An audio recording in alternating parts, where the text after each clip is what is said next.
Poço e o Pêndulo, um conto clássico de horror de Edgar Allan Poe. O Poço e o Pêndulo passa-se na Espanha, na cidade de Toledo, no contexto da Inquisição. O conto é de 1842. Conta a história de um homem julgado e condenado por inquisidores. Eu estava alquebrado pelas torturas materiais e morais suportadas durante o longuíssimo interrogatório e o ainda mais longo processo. Por isso, quando afinal me soltaram da polé a que estivera pendurado pelos meus polegares, deixei-me cair sobre o banco de pedra e tive a impressão de que todos os sentidos me abandonavam. A sentença, a terrível sentença de morte, foi a última frase que ouvi distintamente.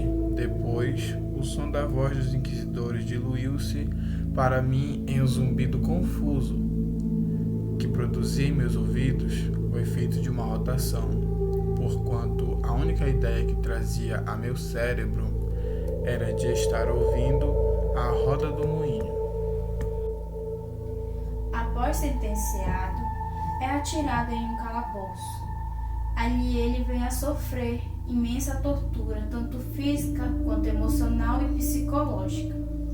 O narrador é colocado em uma sala escura, com paredes de metal e uma armadilha, o poço, que está em seu centro. Ele anda cuidadosamente pela sala, medindo-a, e escapa por centímetros de uma morte dolorosa, quando percebe o fundo do poço no chão. Cansado, dorme e quando acorda, recebe comida e água, na qual estava contida algumas coisas que o fez cair no mais profundo sono. Ao despertar, estendendo o braço, encontrei do meu lado um pão relativamente macio e um cântaro cheio de água. Com o corpo demasiadamente dolorido para poder refletir sobre esse fato, bebi e comi avidamente. Ao acordar, ele percebe as luzes acesas, podendo ver a sala onde ele se encontra, que possuía desenhos das mais horríveis criaturas e demônios.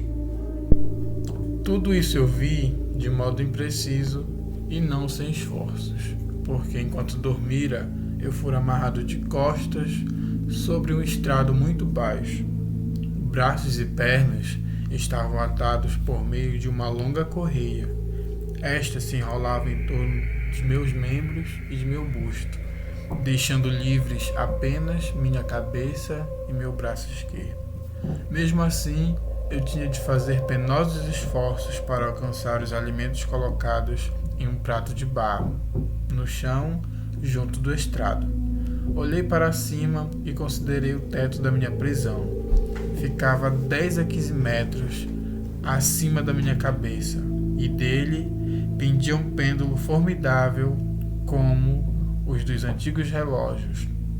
O aspecto desse instrumento oferecia, entretanto, uma particularidade que fez com que eu o examinasse com mais atenção. Pareceu-me estar em movimento. A princípio, o curioso objeto se movimenta lentamente de um lado para o outro e longe de seu corpo, mas à medida que o tempo passa, o mesmo lentamente cai na direção do peito do condenado.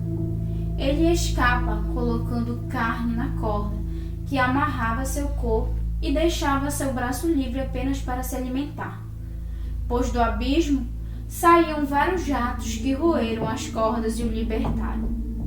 Nesse momento, ele percebe que está sendo observado por seus torturadores, porque o pêndulo, que havia ganhado muita velocidade e o cortado no peito, parou após sua salvação. Então, as paredes de metal são aquecidas com fogo e o narrador mal consegue respirar. Elas começam a se unir, forçando-o a se lançar no abismo. Quase no mesmo instante, Houve lá fora uma confusão de ruídos e vozes fortes de homens. Uma porta se abriu e um braço estendido me amparou no momento em que eu tombava, desfalecido de emoção. Era o braço do general Lasalle. As tropas francesas tinham entrado em Toledo. Agora era a Inquisição que estava em poder de seus inimigos.